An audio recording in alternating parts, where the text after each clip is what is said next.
नमस्कार साथियों, स्वागत है आप सभी का वाईफाई स्टडी 2.0 पर। मैं हूं अंकित अवस्थी। आप हैं मेरे साथ में आज की एक बहुत बड़ी खबर के बारे में जिक्र करने के लिए। दुनिया भर के देश ये उम्मीद कर रहे थे कि बाइडेन भारत पर कुछ जरूर बोलेंगे, क्योंकि भारत का जो रवैया है वो कहीं ना कहीं अमेरिका की पॉलिसीज को दुखाने वाला है। अमेरिका के विचार, अमेरिका की जो प्लानिंग है उसको फेल करता हुआ अगर कोई दिखता है तो वो भारत है।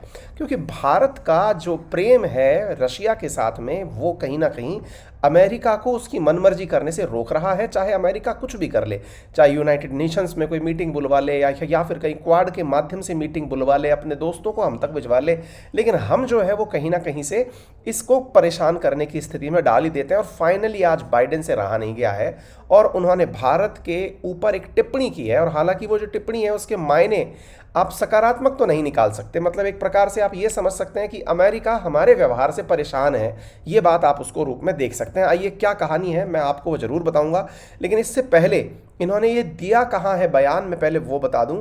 ये बयान साथियों इनके द्वारा हाल ही में एक राउंड टेबल कॉन्फ्रेंस चल रही थी। ऐसे समझिए कि अमेरिका के अंदर उद्योगपतियों की जो मेजर जो वो होते हैं ना, सीईओज होते हैं कंपनीज के, उनकी एक राउंड टेबल कॉन्फ्रेंस चल रही थी। उसके अंदर व्हाइट हाउस के अंदर ये मीटिंग चल रही थी और उस मीटिंग के अंदर उन्होंने बाकायदा ये बात सबके सामने रखी कि देखिए भारत, मतलब इसको ऐसे समझिए, इन्होंने इस तरह से अपनी बात रखी अपने सीईओज को बताने के लिए कि हमने रशिया और यूक्रेन का जो कन्फ्रंटेशन चल रहा है ना, उस विषय के ऊपर भारत को लेकर, माफ़ी चाहूँगा कि हमने इस विषय के ऊपर पूरी दुनिया में कितनी पकड़ बना रखी है, वो पकड़ को समझाने के लिए वो अपनी तारीफ़ें कर रहे थे। कह रहे थे कि नाटो बहुत ताकतवर है, एशिया पैसिफिक के अंदर हमारी स्थिति बहुत सही है, लेकिन भारत का जो रवैया है ना वो थोड़ा शेकी प्रकार का है। अब आप पूछेंगे ये शेकी क्या होता है? शेकी का मतलब होता है जिसको लुढ़कना कह सकते हैं आप, है ना, डगमगा देने वाला कह सकते हैं, जिसके बारे में ये कंफर्म ना हो कि ये किसकी तरफ से खेल रहा है। यानी कि अमेरिका जैसा देश हमको लेकर के अगर ये आश्वस्त नहीं है कि भारत कौन सी पार्टी की तरफ से खेल रहा है, यही बात शेकी कहलाती है। समझ में आया? जैसे अपन कई बार नहीं कहते यार तुम्हारा पता नहीं तुम कौन की तरफ से हो यार, मतलब मेरे दुश्मन की तरफ से हो कि मेरी तरफ से हो, वैसे व्यक्ति को आप शेकी प्रवृत्ति का व्यक्ति कह सकते हैं। जो भारत के लिए इन्होंने कहा है ना, तो भारत के लिए इन्होंने क्या कहा है कि भारत अमेरिका के मित्र राष्ट्र जो मेजर अलाइज हैं, उन मेजर अलाइज में एक एक्सेप्शन की तरह है, एक अपवाद की तरह है। अभी तक अमेरिका के जितने भी मित्र हैं या जितने भी अलाइज हैं वो अमेरिका के कहे अनुसार काम करना शुरू कर दिए हैं। उन सब ने वैसे ही किया जैसे कि बाइडेन ने कहा। बाइडेन ने कहा कि इन सब से व्यापार बंद कर दो, कर दिया। बाइडेन ने कहा कि इसके साथ में सैंक्शंस लगा दो, नो फ्लाई जोन बना दो, बना दिया। भारत लेकिन ऐसा नहीं किया। भारत अभी अपनी एक अलग ही नीति बनाता हुआ चल रहा है। यूनाइटेड नेशंस की अगर वोटिंग हो तो भारत कहता है कि मैं तो वोटिंग में ही भाग नहीं लूंगा। कोई मुद्दे के ऊपर क्वाड की बैठक बोले, मैं सारी बातें आपको बताऊंगा। तो बाइडेन की परेशानी पहले आप इस वीडियो में सुन लो। Stay totally, thoroughly united. And I can assure you, NATO has never been stronger or more united in its entire history than it is today, in large part because of Vladimir Putin.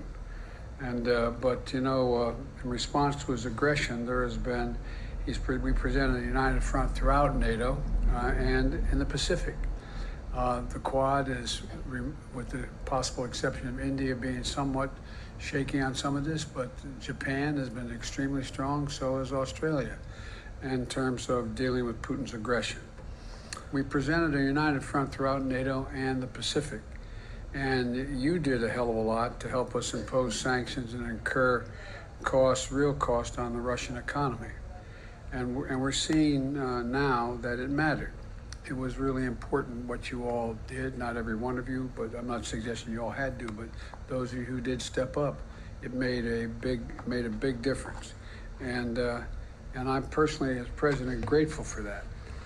But तो यहाँ पर कुल मिलाकर के इनकी बातों का सार आप ये निकालो कि ये अपने यहाँ के जो उद्योगपति थे उनको समझाने के लिए कह रहे थे कि बेटा तुम बढ़िया से व्यापार करो, हमने जो है पूरी दुनिया के अंदर तुम्हारे अकॉर्डिंग माहौल बना लिया है।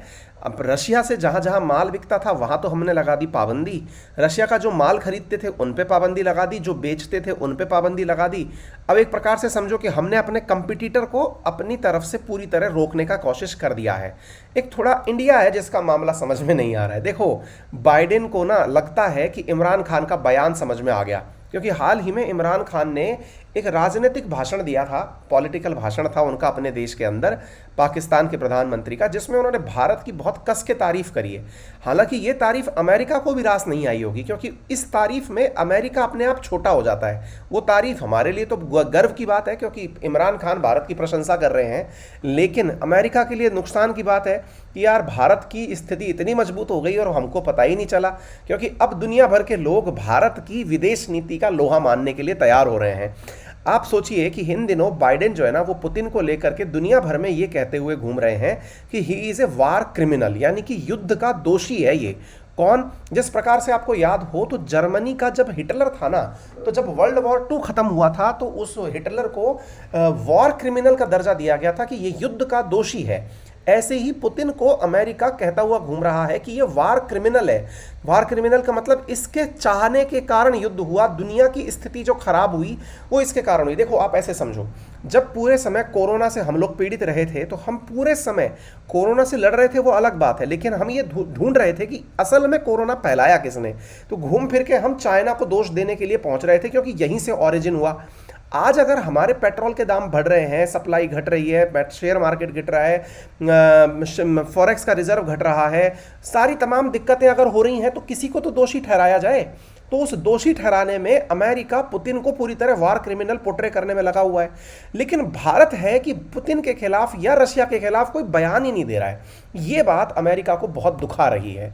आप सबको मालूम होगा, कल भी मैंने आपको बताया था कि कल अपना आरएनए का जो सेशन हुआ था, मैं अपने सभी साथियों को बता दूं, रियल न्यूज़ एंड एनालिसिस कल रात को 9 बजे सेशन हुआ है। आप चाहें तो कमेंट बॉक्स में आपको लिंक पिन मिल जाएगा, आप वहां से भी देख सकते हैं, और रेगुलर हम उसको करने की पूरी कोशिश करेंगे। आज रात को भी वो होगा। तो मैंने आपको बताया था कि क्वाड की बैठक बुलाई गई थी, अभी रिसेंटली वर्चुअल बैठक हुई थी, अगर आपको याद हो तो बाइडेन, स्कॉट मॉरिसन, मोदी और ये किशिदा जो हैं, ये सब लोग आपस में मिले थे। और क्वाड की मीटिंग के अंदर अमेरिका ने खूब हमको प्रेशराइज करने की कोशिश करी कि हम सब मिलकर के एक प्रकार से रशिया के खिलाफ टिप्पणी कर दें। आपको मालूम होना चाहिए कि शी जिनपिंग लगातार आरोप लगा रहे हैं क्वाड देशों के ऊपर, यानी 4 देशों के ऊपर, भारत, ऑस्ट्रेलिया, जापान, अमेरिका, कि ये कुछ और नहीं अपितु एक्सटेंडेड नाटो है। लेकिन भारत अपनी स्थिति को बहुत संतुलित रूप से लेके चल रहा है। वो क्वाड मीटिंग के अंदर भी भारत ने अपना स्टैंड एकदम क्लियर रखते हुए यही लाइन बोली कि साहब बात ऐसी है कि मुझे केवल और केवल यूएन चार्टर समझ में आता है, कूटनीतिक बातचीत समझ में आती है, युद्ध से किसी का समाधान हो नहीं सकता, ना ही सैंक्शन समाधान हो सकता। भारत अपना स्टैंड हमेशा से एकदम क्लियर लेके चल रहा है, जिससे अल्टीमेटली बाइडेन खिसिया गए हैं। आपको मालूम होना चाहिए कि ऑस्ट्रेलिया और जापान जो है वो तो पूरी तरह अमेरिका की भाषा बोलते हैं।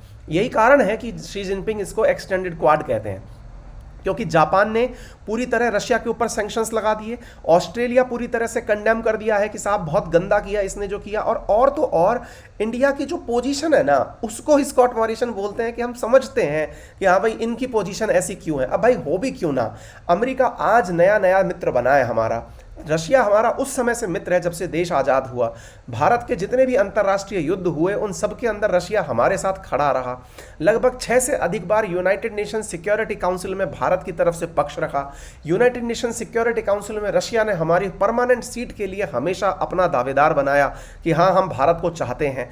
एससीओ जैसे संघाई कॉरपोरेशन ऑर्गेनाइजेशन जैसे जो अंतर्राष्ट्रीय मंच हैं उसमें रशिया भारत को लेकर के पहुंचा। अफगानिस्तान जैसे मसलों के ऊपर भारत का जो मुद्दा है वो रशिया ने सॉल्व किया। यूक्रेन में फंसे हुए भारतीयों को निकालने के लिए रशिया जो है वो भारत का मददगार बन के साबित हुआ। S-400 जैसी जो ताकतवर मिसाइल डील है वो हमको भारत को दी। तो इतनी चीज़ें जो रशिया के हमारे साथ में, आप सोच के देखिए कि जो हमारी स्पेस एजेंसीज हैं, चाहे ब्रह्मोस है, इन सब में रशिया का बहुत बड़ा हाथ रहा है। तो हमारा एक पुराना मित्र है, उसको हम कैसे छोड़ दें, और वो बात अब बाइडेन भी समझ चुके हैं। लेकिन आपको एक बात मैं बता दूं कि बाइडेन का भारत के खिलाफ भी रुख जो है ना वो सख्त नहीं है। आप इस बात को ऐसे समझिए, वो कह रहे हैं कि भारत का जो व्यवहार है वो थोड़ा अपवाद स्वरूप है, भारत थोड़ा शेकी बिहेवियर शो कर रहा है। लेकिन ध्यान दीजिए, हाल ही में बाइडेन ने टेलीफोनिकली वर्चुअल मीटिंग में शी जिनपिंग से बात करके उनको धमकाया था और कहा था कि बेटा अगर तुमने किसी भी प्रकार की मदद कर दी ना तो कॉन्सिक्वेंसेस बहुत ज़्यादा परेशान करने वाले हो सकते हैं। और ये रिसेंटली मैंने आपको पढ़ाया था कि अमेरिका ने चीन को धमकी दी थी। लेकिन आप एक बात नोटिस करें, चीन को धमकी दे रहा है बाइडेन, लेकिन भारत के खिलाफ कुछ नहीं बोल रहा है, केवल यही कह रहा है भारत का रवैया थोड़ा शेकी प्रकार का है, यानी कि पता ही नहीं कि वो कौन सी टीम से है। बेटा, भारत किसी टीम से नहीं है, भारत अपनी पॉलिसी लेके आगे बढ़ रहा है, भारत की अपने विचार हैं, भारत अपनी तरह से आगे बढ़ रहा है, ये बात समझ में आनी चाहिए। अच्छा, सबसे बुरी बात जो इसको लग रही है ना वो ये है कि क्वाड की मीटिंग में हम कुछ नहीं बोले। किशिदा साहब यहां आए, $5 ट्रिलियन हमको 5 ट्रिलियन येन देके चले गए, लेकिन भारत उनके सामने भी कुछ नहीं बोला कि साहब हम रशिया के खिलाफ हैं। और तो और भारत ने रूस से तेल और खरीद लिया।